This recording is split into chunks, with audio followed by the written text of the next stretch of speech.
পেয়ে গেছি। 19 সালে অনার্সে এসেছিল, ঠিক আছে তো? দেখ অঙ্কগুলো দেখতে পাচ্ছিস তো? তুই দেখতে কোন পেজে আছে? এবং কার সঙ্গে কার অর্ধেক দেখতে পাচ্ছিস তো? একদম পুরো profit loss prior to incorporation সঙ্গে এই অঙ্ক অর্ধেক। বলছে A B and C are partners of a partnership firm sharing profit and loss in the ratio of 4:3:1 ratio বলেছে।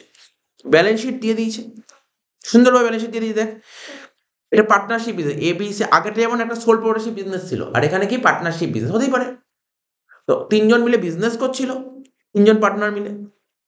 বলছে on the date of the balance sheet, যদি balance sheet date দিতে, partner decided to convert their firm into company entitle company private limited. ওরা ঠিক করেছে, যে partner ঠিক করেছে যে যে ফার্মটা ছিল ফার্মটা কোম্পানিতে কনভার্ট করব, এন্টাইটেল কোম্পানি প্রাইভেট লিমিটেড, ঠিক আছে, এটা বলেছে। For this purpose ফিওল property machinery ডেটার স্টক এইগুলোর ভ্যালু রিভ্যালু হয়েছে, আপ অ্যান্ড ডাউন হতেই পারে ভ্যালু। মানে এই যে তোরা তো অ্যাডমিশন রিটায়ারমেন্ট পড়লি, অ্যাডমিশন বা এরকম অনেকগুলো চ্যাপ্টার আছে যেগুলো যখনই, যে এখানে কি হচ্ছে, আগে বিজনেস করছিল পার্টনারশিপ বিজনেস, এখন ওরা কোম্পানিতে কনভার্ট করবে, সঙ্গে সঙ্গে যত অ্যাসেট ছিল তার ভ্যালুয়েশন করা হয়। আগে 12 যখন পড়তি তখন বলে যে কখন কোম্পানির ভ্যালুয়েশন করার দরকার হয়, ঠিক আছে? তো এই সমস্ত কারণের সময় যদি অ্যাডমিশনের সময় আমরা ভ্যালুয়েশন রিভ্যালু করতাম, রিটায়ারমেন্টের সময় রিভ্যালু করতাম, ডেথের সময় হয়, ঠিক আছে তো? তেমনি আগে একটা ব্যবসা ছিল, পার্টনারশিপ বিজনেস করছিল, এখন ওরা কোম্পানিতে কনভার্ট করবে, তখনও ভ্যালুয়েশন করা হয়, ঠিক আছে? কেননা দেখ ওরা তিনজন পার্টনার মিলে বিজনেস করেছিল, তাদের একটা ভ্যালু ছিল। এবার যদি ভ্যালু বাড়তেও পারে বা কমতেও পারে, ঠিক আছে তো? যদি ভ্যালু বেড়ে যায় তাহলে পার্টনারদের প্রফিট, যদি ভ্যালু কমে যায় পার্টনারদের লস, ঠিক আছে? তারপর ওদেরকে দেবে। বলছে কম্প্যাক্ট প্রাইভেট লিমিটেড, আচ্ছা কোম্পানির নাম কি? Compact private limited agreed to take over loan on mortgage and টেট ক্রেডিটার্স। এবং ওরা কি এগ্রি করেছে? যে ওরা লোন অন মর্টগেজ আর ক্রেডিটার্স ওরা টেক করবে, টেক করবে বলেছে, ঠিক আছে? দ্য টেট ক্রেডিটার্স একটু নিচে নেমে গেছে, দ্য টেট ক্রেডিটার্স অফার, ক্রেডিটার্সকে বলছে যে আমরা, কোম্পানি বলছে ক্রেডিটার্সকে আমরা 5% ডিসকাউন্ট, মানে পুরো টাকা দেবে না, 5% কম দেবে। ডিসকাউন্ট মানে কি? 5% কম দেবে ক্রেডিটার্সকে। The purpose, sorry, the purpose পড়ছি, দ্য পারচেস কনসিডারেশন, দেখিস আমরা বলি পারচেস কনসিডারেশন। তার মানে এই পার্টনারশিপ বিজনেস তো নিয়ে নিচ্ছে কম্প্যাক্ট প্রাইভেট লিমিটেড, জন্য কম্প্যাক্ট প্রাইভেট লিমিটেড কিছু পেমেন্ট করবে পার্টনারশিপ ফার্মকে।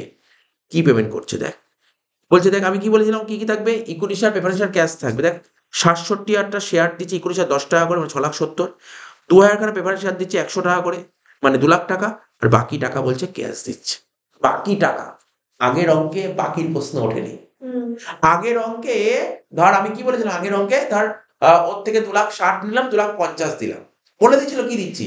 এখানে বলছে ধর সাপোজ ধর এই অঙ্কে বলেছে ধর আমি তোর থেকে 3,00,000 টাকার অ্যাসেট নিচ্ছি, 3,00,000 টাকায় পেমেন্ট করেছি।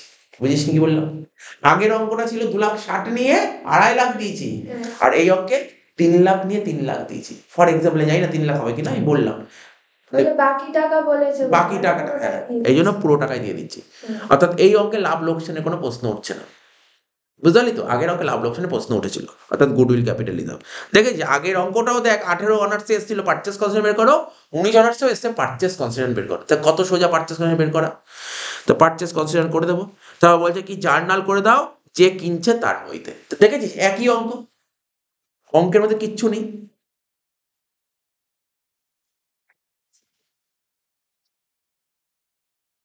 বিজনেস অ্যাকুইজিশন, ঠিক আছে তো? প্রথমে কি করবো দেখ, ভালো করে দেখ আমি যেটা করছি, আগের অঙ্কটা যেভাবে করলাম এই অঙ্কটা এভাবে করবো, ভালো করে শুনে নে।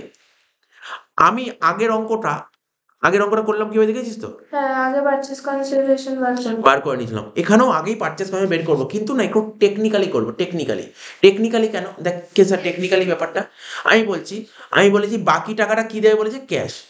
তাহলে তুই বাকি টাকাটা আগে আগে কি হবে জানিস? এই করে শোন, তোকে জানতে হবে তুই ওর থেকে কত টাকার অ্যাসেট নিয়েছিস। তুই যদি না জানিস তুই বাকি টাকা দিবি কি করে? বুঝতে পারলি? তোকে তো জানতে হবে ওর থেকে কত টাকার অ্যাসেট নিয়েছিস। স্যার তাহলে এটা বের করবো কি করে?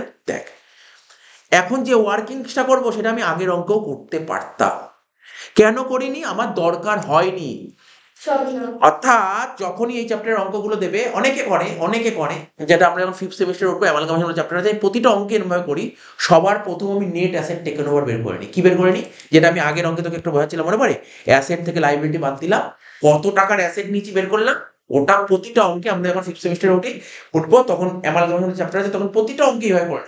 আগে নেট অ্যাসেট বের করে নেব, আগে নেট অ্যাসেট বের করে নেবো, কিন্তু এই পার্টিকুলার এই অঙ্কটা নেট অ্যাসেট বের করতেই হবে তোকে, না বের করলে হবে না। তাহলে লেখ, কি লিখবো?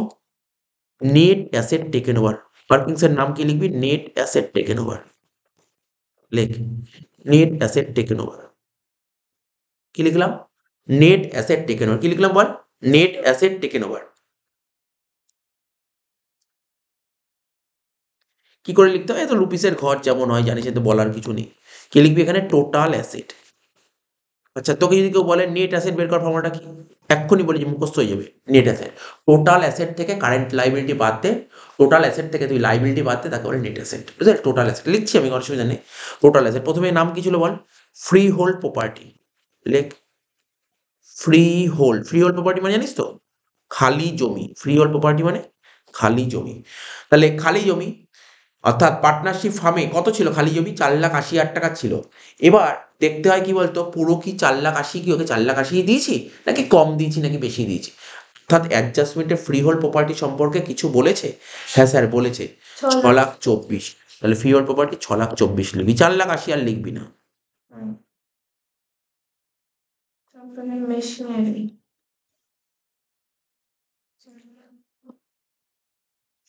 হলো? তারপর মেশিনারি, মেশিনারি কত? 4,20,000 ছিল, ওকে কি দেবো মেশিনারি? ওকে দিচ্ছি 2,94,000। ঠিক আছে তো? অর্থাৎ মেশিন ও ইউজ করেছে, মেশিন ভ্যালু তো কমেছে।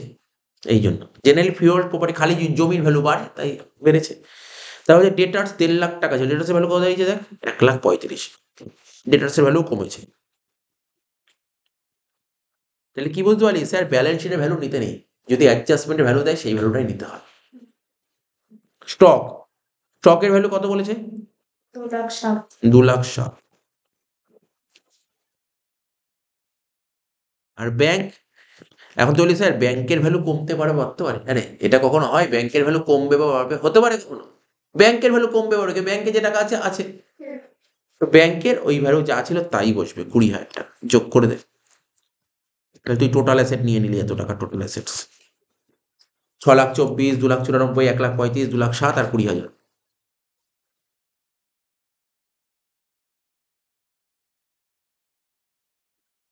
80,000।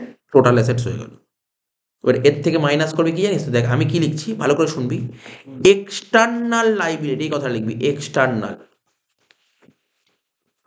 লেখ এক্সটার্নাল লাইবিলিটি। তুই বলতো স্যার এক্সটার্নাল লাইবিলিটি মানে কি? আমি বলছি, লাইবিলিটিকে না দুভাগে ভাগ করা যায়। লাইবিলিটি দু রকমের হয়, একটা হয় ইন্টারনাল আর একটা হয় এক্সটার্নাল। ঠিক আছে তো? অর্থাৎ একটা ইন্টারনাল এক্সটার্নাল লাইবিলিটি মানে বাইরের লোক বিজনেসের কাছে কি পায়। শুনলি না কি বললাম? আমার যে বিজনেস আছে, আমার বিজনেসের কাছে বাইরের লোক কি পায়, আমার বিজনেসের কাছে বাইরের লোক কি পায় তাকে বলে এক্সটার্নাল। আর আমার বিজনেসের কাছে ঘরের লোক কি পায় তাকে বলে ইন্টারনাল। ঘরের লোক মানে মালিক। আচ্ছা। তুই আজকে একটা দোকান খুললি, তুই যখন দোকান খুললি, স্যার আমার দোকান খুললাম, আমাদের মালিক, কিন্তু তুই তো পাস তোর দোকানের কাছে, তুই হচ্ছে ইন্টারনাল লাইবিলিটি। বুঝতে পারলি তো? অর্থাৎ ব্যবসার কাছে ব্যবসার মালিক যে টাকাটা পায় তাকে বলে ইন্টারনাল লাইবিলিটি, আর বাইরের লোক যে টাকাটা পায় তাকে বলে এক্সটার্নাল লাইবিলিটি। এখানে এক্সটার্নাল লাইবিলিটি নিয়ে আলোচনা করা হবে, ইন্টারনাল না। ঠিক আছে তো? তো এক্সটার্নাল লাইবিলিটি কি কি আছে এখানে দেখ, এখানে আছে দেখ লোন অন মর্টগেজ। দেখ বলা ছিল কোশ্চেনে পরিষ্কারভাবে বলে দিয়েছিল, কম্প্যাক্ট প্রাইভেট লিমিটেড এগ্রি করছে যে ওরা লোনটা নেবে এবং ক্রেডিটার্স নেবে, বলে দিয়েছে ওরা নেবে, বলেছে আমরা এই দুটো নেব। ঠিক আছে, নেব মানে কি? নেব মানে ওরা পেমেন্ট করবে। এখন যদি স্যার ওরা যদি বলতো নেবো না, তাহলে তাহলে তুই এখানে নিতেই পারতি না এটা। বুঝিস নি কি বললাম? সেক্ষেত্রে পেমেন্ট তোকে করতে হতো। বুঝিস নি কি বললাম? আমি আবার বলছি, ধর যে নতুন কোম্পানি যে কম্প্যাক্ট কম্প্যাক্ট প্রাইভেট লিমিটেড, ও যদি বলতো না তোমার লাইবিলিটি আমি নেবো না, তাহলে তাহলে আমার লাইবিলিটি কে পেমেন্ট করতো? আমাকে পেমেন্ট করতে হতো। সেক্ষেত্রে এখানে এক্সট্রা লাইবিলিটির মধ্যে আসতো না। বুঝতে পারলি তো? যদি কখনো কোশ্চেন ঘুরিয়ে দেয় তো ঠিক আছে। কি লিখবি? Loan on mortgage. Loan on mortgage কত টাকা দিয়েছে বল? 1,60,000 লিখলাম, 1,60,000। আর কি ছিল? ক্রেডিটার্স। ক্রেডিটার্সকে কি পুরো পেমেন্ট করবে ওরা?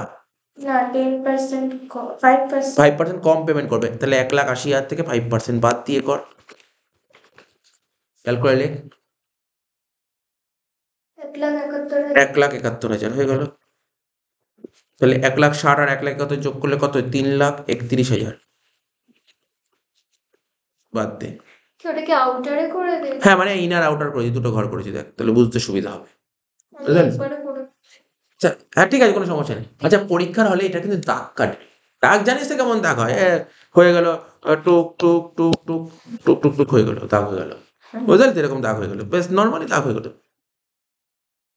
নাহলে কি হয় বলতো, কি বলতো, যে খাতা দেখবে ওর মাথা ব্যথা গরম হয়ে যাবে, নাম্বারটা আমার কম দিয়ে দেবে। 12,80,000 থেকে 3,31,000 বাদ দিলে কত হচ্ছে? 9,00,000 কত হচ্ছে বল, করে দেখ। 12,80,000 থেকে 3,31,000 বাদ দিয়ে বল কত হচ্ছে? 9,49,000 তাহলে এটা হচ্ছে আমি, তাহলে আমি এই, আমি মানে কি কম্প্যাক্ট প্রাইভেট লিমিটেড পার্টনারশিপ যে বিজনেস চলছিল এবিসি ওদের থেকে যে বিজনেসটা কিনেছে, কত টাকার বিজনেস নিয়েছে? এত টাকার বিজনেস নিয়ে নিয়েছে, 9,49,000। তাহলে ওকে পেমেন্ট করবো কত? এই টাকাটাই পেমেন্ট। নিচে লেখ পারচেস কনসিডারেশন, নিচে লেখ, বুঝতে পারলি তো? ওর থেকে নিচ্ছি 9,49,000 এবং ওকে দেবো কত? 9,49,000ই দেবো। এবার তোর কোনো সমস্যা নেই, এইটাই ছিল অঙ্কে। এবার তো তুই নিজেই পেরিয়ে যাবি, আর কিছু নেই অঙ্কের মধ্যে। এবার তুই নিজেই পেরিয়ে যাবি। তাহলে বুঝতে পারলি আগের অঙ্ক এবং ডিফারেন্সটা কি ছিল? অর্থাৎ কোনো অঙ্কে বলে দেবে তুমি যা নিচ্ছ তাই পেমেন্ট করছো, আর না হলে বলে দেবে তুমি নিচ্ছ এত, পেমেন্ট করছো অন্য। এই তো দু রকমের, আর কিছু অঙ্কই নেই, এই দু রকমের অঙ্ক, আর কিছু অঙ্ক নেই। মানে এই অঙ্ক কঠিনও করতে পারে না, সবচেয়ে বড় কথা এটা। তাহলে কি পেমেন্ট করছি বল, আমাকে বল পর। বলেছিল কি স্যার ওকে ইকুইটি শেয়ার দেবেন 67,000টা 10 টাকা করে। লেখ issue of equity share,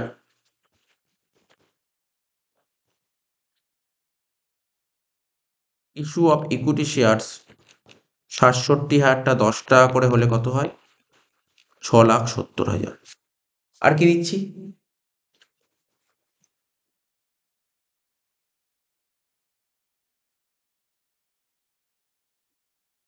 issue of preference shares, ঠিক আছে তো? 2,000টা শেয়ার কত করে? 100 টাকা করে, তাই তো? 2,00,000 টাকা। আর বলছে বাকি টাকা, তাই তো? বাকি টাকা কি দেবো বলেছি? ক্যাশ দেবো।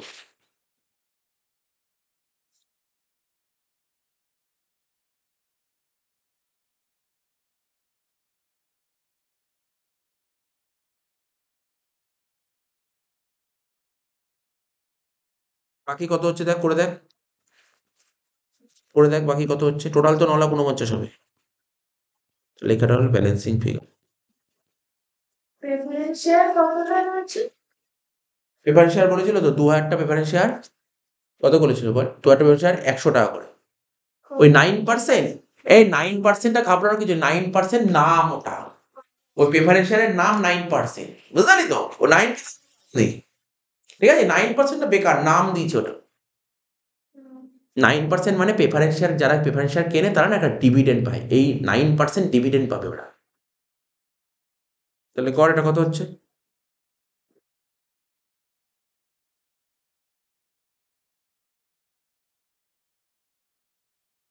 কত হয়েছে বল ব্যালেন্স করে?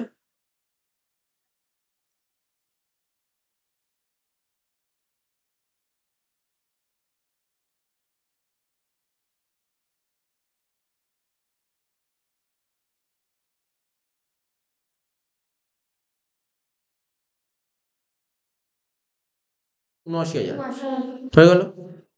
নেক্সট ও জার্নাল করবো বেশ অঙ্ক শেষ হবে। আগের অঙ্কে জার্নাল দাগ কেটেছি, এই অঙ্কে দাগ কাটবো না। কিন্তু কার বইতে জার্নাল হবে বল? কার বইতে হবে জার্নালটা, ওটা লিখে রাখ।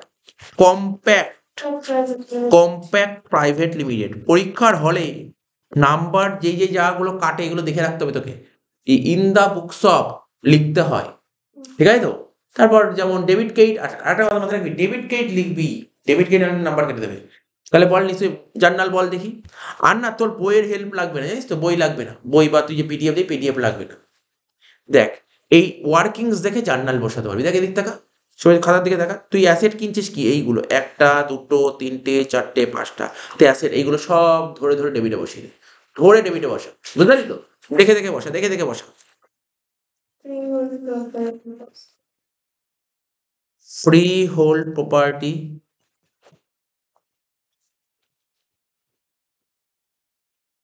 অ্যাকাউন্ট ডেবিট কত টাকা? 6,24,000।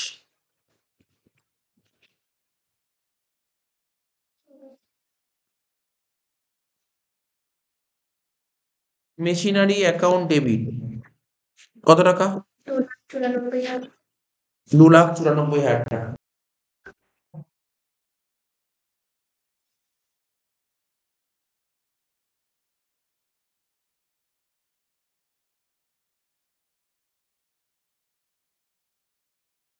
ঠিক আছে তো?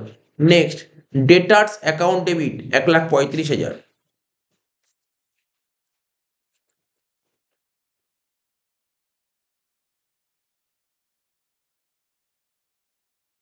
Stock account debit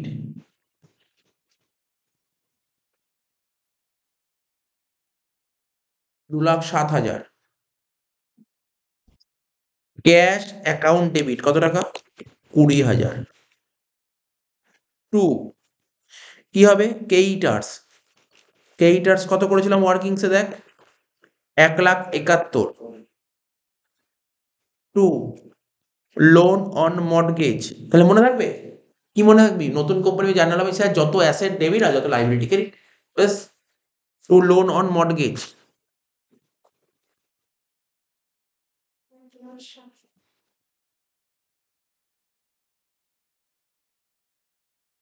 1,60,000। এবার কি লিখতাম? আগের অঙ্কে জার্নাল লিখেছিলাম টু, মনে পড়ে একটা? টু লিকুইডেটার্স অফ, এবিসি তো। এবার এখানে কি দিবি নাম? কার থেকে? বিজনেসটার নাম কি ছিল? এবার নামটা না সেইভাবে পাচ্ছি না, ঠিক আছে তো? যেমন আগের অঙ্কটা কি ছিল? একটা নাম ছিল তো, তাহলে লিকুইডেটার্স অফ তার নাম দিয়েছে, সেই কোম্পানির নাম বা সেই স্টোরের নাম দিয়েছিলি। তাহলে এবিসি জেড স্টোর, যেটা ডেবিটে হবে নাকি? না, ওটা পরে, ওটা সেকেন্ডেরটা, ওটা পরে বলছি, ওটা পরে বলছি। তুই প্রথমটাই দেখে দেখ, টু লিকুইডেটার্স অফ, এখানটা কি হবে? ফার্ম লিখে দিই, সবচেয়ে বেটার হয়। কি? ফার্ম। এটা তো পার্টনারশিপ ফার্ম, তাই ফার্ম লিখে দিলাম, লিকুইডেটার্স অফ ফার্ম। ঠিক আছে তো? তা ফার্ম কত টাকা লিখবো জানিস? এখানে কোন টাকা লিখতে জানিস তো? সবসময় মনে রাখবি, ভুলবি না কিন্তু। এখানে কোন টাকা লিখতে হয়? পারচেস কনসিডারেশন টাকাটা। ঠিক আছে তো? এখানে সবসময় পিসি টাকাটা লিখতে হয়। শুধু সবসময় যে করছিস না, দু সাইড ট্যালি করে দেখবি যোগ বিয়োগ মিলছে কি। জাস্ট একবার দেখে নিবি, মিলবে তো অবশ্যই, কিন্তু একবার দেখে নিবি। ঠিক আছে তো? তো এই হয়ে গেল।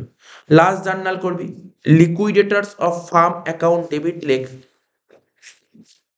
এটা ন্যারেশনের জন্য কি জায়গা রাখবো? ন্যারেশন তো লিখিয়ে দিয়েছি, আর ন্যারেশন লেখাবো না। ন্যারেশন তো আগের অঙ্ক লিখে দিলাম, সুতরাং আর লিখবো না।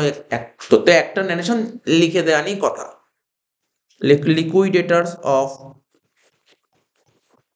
লিকুইডেটার্স অফ কি লিখবো? ফার্ম অ্যাকাউন্ট ডেবিট কত টাকা? 9,49,000। টু, কি দিচ্ছিস? ইকুইটি শেয়ার দিচ্ছিস। ওয়ার্কিংসে লিখে দিয়েছি ইকুইটি শেয়ার কত টাকার ইকুইটি শেয়ার দিচ্ছি, বল।